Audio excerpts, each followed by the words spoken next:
Hi, I'm Rolf Perez with Shooters Paradise. I wanted to make a video for the Patreon subscribers showing you how I unholster the gun, draw from the holster, how I reholster the gun, how I press check, a couple of the things there. We need to be exceedingly careful, and we need to pay very close attention to our daily gun handling, our administrative gun handling. We're not actually defending our lives at that point in time. We're just getting the gun in and out of the holster and doing the stuff we need to do with it every day. So that can become quite dangerous because we do it all the time. Every morning, every night, every morning, every night. It becomes routine, and we can pay less and less and less and less attention to what we're doing. And if we're paying less attention to what we're doing, we're inherently less safe. So the more you handle the firearm, the more likely you are to have an accident. It's a simple element of risk, your exposure to the risk. If you had a 0.001% chance of something and you expose yourself to it for 5 minutes here, another 5 minutes there, and you do it every single day for 5 minutes, well, your risk is higher than the guy who only ever did it once for 5 minutes. And if you do this tons, because perhaps you're a professional that handles a firearm, then your likelihood of having an accident actually almost rises to the level of being certain, a certainty. So we need to focus hard on administrative gun safety, because that's more likely where we're going to have an accident, because it's highly unlikely that you'll ever need to defend yourself with a gun. You've got training. You went and got training. You care about this. You avoid conflict. You avoid the bad guys. You know what to look for to see them. All this stuff. So you're less and less likely to actually need the gun to save your own life. Now, just like automobile insurance, I'm not taking the chance.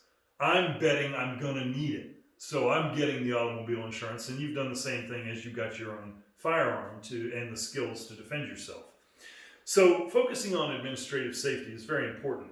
So I'm going to take my gun out here and verify for you that the gun is unloaded and it's the same as any other draw. I will lock the slide back, and hopefully you can see in the mag well, there's nothing in the chamber, nothing in the mag well. The gun is unloaded. And I'm going to go ahead and reholster just for this. So here's what we're looking to do. We're looking to get the gun safely out of the holster. Taking the gun out of the holster, in my mind, is the second most dangerous thing that a responsible gun owner who's doing things correctly does. The number one most dangerous thing that a responsible, trained gun owner does, in my opinion, is put that gun into the holster. That's an inherently dangerous activity, because we're pushing the gun down into something. And as we push it down into something, if something was in there and got in and touched the trigger, it would set the trigger off, because it would push the trigger up, in effect, pushing the trigger back, setting the gun off, and having a very negative outcome. So we want to be very careful as we push the gun into the holster that there's nothing in around the trigger. No clothing bunched up. I don't have a shirt that's come untucked and I've got a wad of clothing falling over there. I don't have a shirt or a jacket that's in the way. Critical, go to your closet, pause the video, go to your closet, check your sweaters, your coats, anything you have that could have a drawstring in the bottom, especially the ones that have those plastic knobs so you can tighten the drawstring and clamp it, because those plastic knobs are like designed, if they're on the side of it, they're designed to get in the holster. They're not designed to do this, but it's almost as if they were designed to set guns off. Cut them off. You buy a jacket, it's got an elastic band in it, cut it off. Anything exposed that can get in the holster, very bad news. So pause the video, check your closet, then come back. Yay, you're back. All right, great. Yeah, that's okay. Stupid joke. So we want to be very careful putting the gun back in the holster. Taking the gun out of the holster is also a place to be very careful. And there's things that we can do to set ourselves up for success. I went over the draw a little bit in a previous video. This video, I'm going a lot deeper. I'm going to get into part of administrative gun handling, the press check, and how I do this. These are all my methods. I think they're very good, and I'd suggest you consider them for yourself. So when we go to take the gun out of the holster or draw the gun, you hopefully would be in what you would like to be for a position to shoot from. You draw the gun. The first thing I'm going to do is one motion, bring the support hand up to my chest and get a first, final, and firing grip on the gun. So the support hand comes to the chest. For me, it's open like a catcher's mitt to join like this. The gun just comes together. You can do flat on your chest. You can do whatever you like. I don't even care if you grab your belt as you come up and then come, whatever you like to do, that's fine.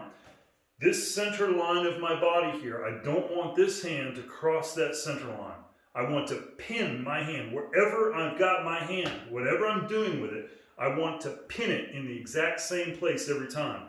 So part of my draw becomes first, final, and firing grip on the gun as high as I can get it, and I push the gun down in the holster as I develop that grip. At the same time I'm doing that, I'm pinning my hand, and I think about pinning my hand.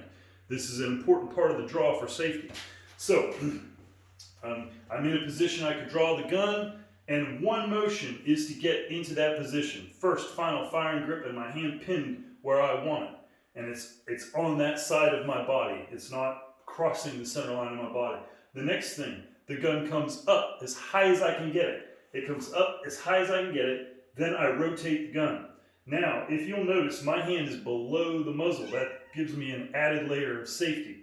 So at this point now, as the gun comes forward, I simply join my hands, build my grip, dial everything in, and the dot shows up right where it's supposed to. And then I could discharge firearm as I needed to deal with whatever potential issue there was out there, why I drew the gun in the first place.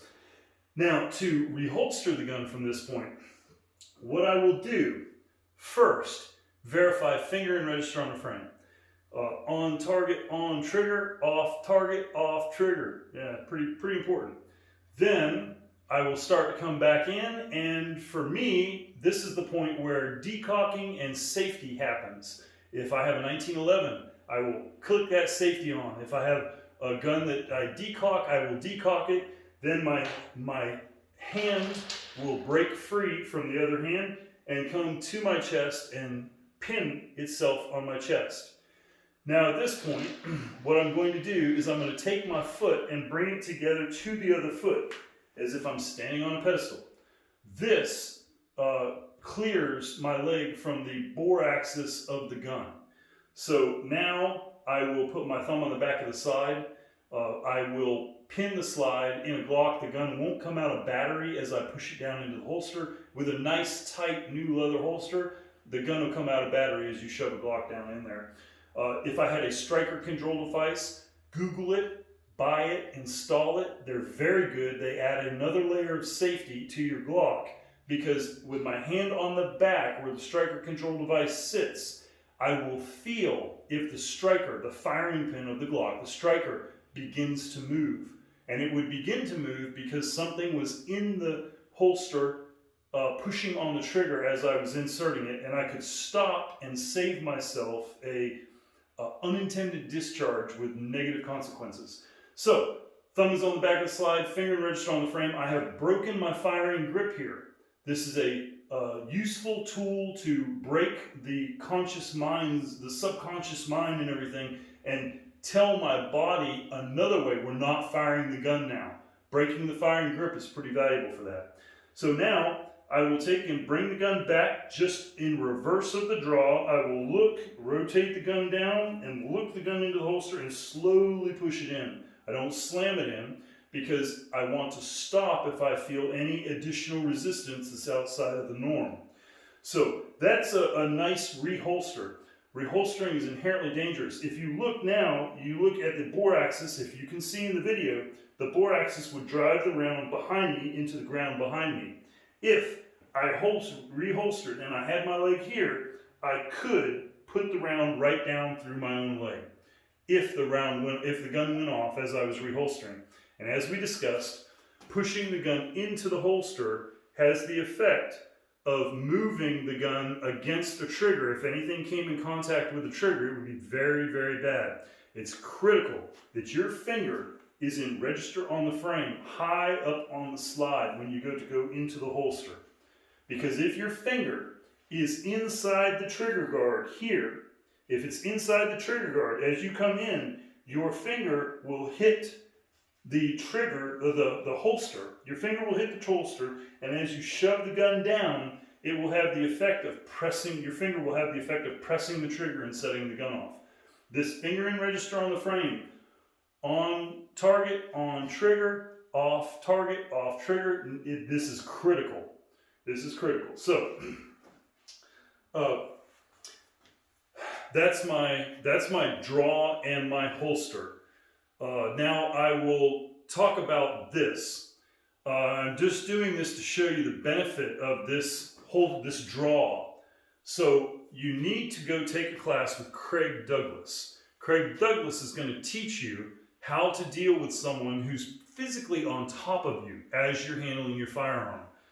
In my opinion, he's probably the leading expert in the country on this. So you want to go see him for this and get trained. Do not try this on your own. Go take a class with him. It's worth it. So in my draw, what I can do if I do the draw that I just did, if I need to protect my head, I can put my arm up here to protect my head, which gets my arm out of the way of everything that can happen with a gun. So I can protect my head. I can take my first, final firing grip on the gun. I can draw the gun, come up as high as I can, and rotate it. And I am now in a thumb pectoral index. So the natural stopping point on the draw with this firearm puts me right into the thumb pectoral index that would be ideal for dealing with somebody who's on top of me. So that's just to show that this draw incorporates the possibility of using a stopping point on the way to the final destination if I needed to. So I don't need to have 5 different draws. I can have one draw and I can simply stop on the way to get where I want to go. Take a class from Craig Douglas on this. Do not try this at home. Take Craig Douglas's class. Okay, so that's kind of covering what the stuff I wanted to mention there with the draw, the reholster. Now I want to talk about press checks. So you got a gun. You're handling the gun every day. Maybe you unload it at night. Maybe it stays loaded during the night. Maybe it goes in a safe beside the bed. Maybe, who knows what your individual situation is. Make sure unauthorized people cannot access your gun. Whatever you do, make sure nobody can get your gun who's not supposed to have it. Never trust other people to be responsible. You'll be very disappointed. And in the case of a firearm, you can run into a world of trouble counting on other people to be responsible. So, we need a magazine, we need dummy rounds. So I have some dummy rounds here. If you can see on the video, hopefully you can. These are obviously not live rounds, they're dummy rounds. And I have a magazine that'll fit this firearm. So I will load some rounds into my magazine. Now I've got a loaded magazine. So let's say that I had holstered up and had an unloaded gun ready to go in the morning. Administrative gun handling. Do it the same way every day. Do it safely. Do it in the same place. Have a safe backstop that can stop a round if it goes, because maybe one day a round will go. So have a safe backstop. So what I'm going to do now, by the way, I grip my magazine and I hold it here, my thumb comes here, because if this round were sticking out, the round won't go in the gun. But if I have, I'll feel it and go, oh yeah, I got to push it back. So it's a neat little thing there. Keep your finger there and you can control that first round in the magazine. So the gun will come out and I will now load the firearm. So when I load the firearm, I want to keep the muzzle pointed in a safe direction. That could be at the threat. If I shot the gun empty and I need to reload the gun in a life and death situation, the safest place is to point the gun at the person who's trying to kill me. Otherwise, I have a safe direction here and I've got the gun pointed that way. So I will keep the muzzle pointed that way.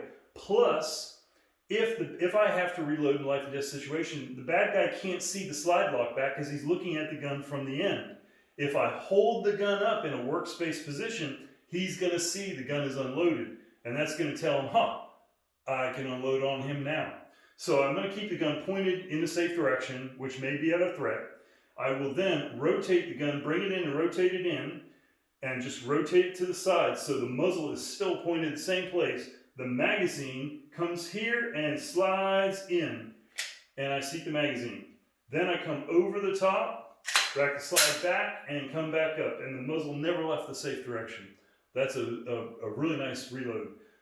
Consider using that. Look at that, play with it, see what you think. I find it's just as efficient as a workspace reload. So now, in the morning, I just got up, got dressed, I loaded the gun. There's one in the chamber. I have one in the chamber, but I don't have one in the magazine. So what I'm going to do at this point, because I know there's one missing out of the magazine, is I'll drop the mag, put it in my pocket. I'll do my reholster, feet on a pedestal, finger and register on the frame, support hand on my chest, thumb on the back of the slide. I would safety or decock before the gun ever left this position if I had a gun that had a decocker or a gun that had a safety. So then I will look the holster in, doing the reverse of my draw, back, rotate down, look the gun into the holster, and slowly press it in. The gun is safely in the holster. Now I will address the fact that I have a round missing out of my magazine. I will top that off. Why? Why don't I just leave it? Why take it apart? Why do all that? Why do I do this? I do this because if I were to defend my life or the life of a loved one, and the gun was missing a round out of it because I had loaded the gun and loaded one into the chamber and there was one missing out of the mag, and let's say I fired 4 rounds, everybody is going to say, where is the 5th round? We have 4 casings. We have 4 bullets. Where's the 5th round? And it could become a very big issue in a trial. So, or even pre-trial. You don't want there to be a missing round that no one can find. Because you say, oh, well, I just never topped it off. And they go, right. So you want to always top off your gun. So I top off the gun. Now I can do an administrative reload if I chose to at this point, because I loaded one in the chamber and I verified because I have one missing now, so I know one went in the chamber. So I can do an administrative reload and I can simply insert the magazine and then yank on it to make sure it's not going to come out. I could do that. So let's say one way or the other, the gun was already loaded when it went in the holster on my belt. However you do that, do it safely, do it the same. Make sure you've got a good method. So let's say that the gun is on me and I want to make sure the gun is loaded and in a condition to defend myself or a family member. The first thing I'm going to do is safely draw the firearm. And I will take the firearm out and come to here. At this point, what I will do is I will take this hand and I will come in here right in front of the trigger guard and lock that thumb on the slide and hold the gun. My hand flat, nothing near the trigger. I will take this hand and make a gunsmithing grip. Works really good if you've got a big old red dot sight on the top. I will pull the slide back a little. I will take that middle finger and I will reach inside and feel for the round. And I can feel, right now I can feel it in the chamber. So I can actually physically feel the round in the chamber. Then I will release the slide, make sure it goes all the way back in the battery. I will then take firing grip on the gun, finger in register on the frame. No finger ever goes near the trigger. I will then roll the gun over to where I can get to the magazine release. I will release the magazine.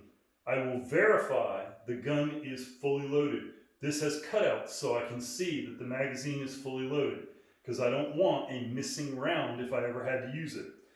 Then I would take and insert the magazine, and you'll notice I'm doing this reload where the gun stays pointed at the safe direction. I will insert the magazine, seat it, and now I will pull on it. I pull on it 3 times to make sure it's in there. You'll be amazed at how often you seat that mag and it didn't latch. You'll be amazed. So now I know I have a fully loaded magazine. I know it's latched in place where it should be and it's going to function properly. And I know I have a round in the chamber. And so at this point now, I will simply reholster. And again, finger in register on the frame. And I will put the safety on or decock, whatever the manual of arms is for your gun, the way it should be carried. That's what you want to do. I will have my feet together. I will put my hand on my chest. My thumb will come on the back of the slide, break that firing grip, important for the subconscious mind, and I will bring the gun into the reverse of my draw. And I will bring it back and rotate it down, and I will look the gun into the holster slowly and smoothly, fully seated into the holster. And now I'm ready to go for the day. So that's really important that you have a method to handle the gun in a safe direction with something that can stop a bullet. That you have the method that you do every single day. You do it exactly the same every day. You're not changing anything every day. Every time you do it, you want to be exactly the same. Doing that makes you far less likely to have an accident. So I'll do a video in the future talking about having one in the chamber and why that is so critically important. If you're going to trust your life to your firearm, you need a round in the chamber. Every gun that is intended for concealed carry should have a manual of arms, a method of using the gun that will allow you to safely carry one in the chamber. 1911s, double action, single action, Glocks, Smith & Wesson, all these guns, they can all be carried safely. Revolvers, the whole 9 yards. So learn the proper method, manual of arms for your gun. Carry with a round in the chamber. And if you, I'll do a video on this in the future, but consider this. You may not have time to rack the slide in a life and death situation. You may not have both hands available to rack the slide. You also may induce a stoppage when you rack the slide. You'll be amazed if you pay attention on a range. You bring your gun to the range, load it, rack the slide to fire, and it jams. That happens quite often, especially if we have shaky hands and it's a life or death situation. That would be more likely to happen. So carrying with a round in chamber is critical. Doing it safely is even more critical. I don't believe guns with no round in the chamber are safer than guns with a round in the chamber, because we know the gun's unloaded. And what can often happen there is we start to do unsafe things because we know the gun's not loaded. Anyway, so that's a little overview there. I hope that some of this has been valuable to you. If you have comments or questions, feel free to leave them. We'd love to talk to you about it. Anyway, have a great night.